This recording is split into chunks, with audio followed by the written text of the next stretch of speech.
Sun's out, flops out. What's the worst movie summer ever? But it's a precarious claim given the season's tendency to disappoint, and looking back to years prior, it looks like 2019 is far from the coldest summer on record.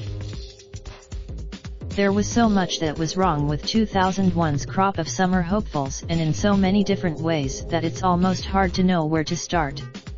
But easily, in the time between summers, franchise fever had changed the season for the worse, with less gambles being taken yet more films being released.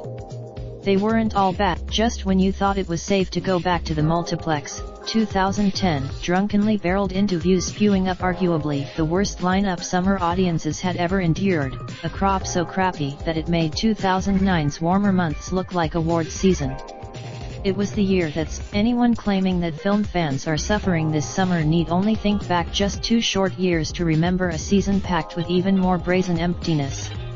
It was another bad MSN are empowering women in sport this summer. Find out more of Gallery biggest box office bombs of all time stacker. Raindrop, drop top, smoking, no cooking the hot bar. Fucking on your bitch, yeah, that.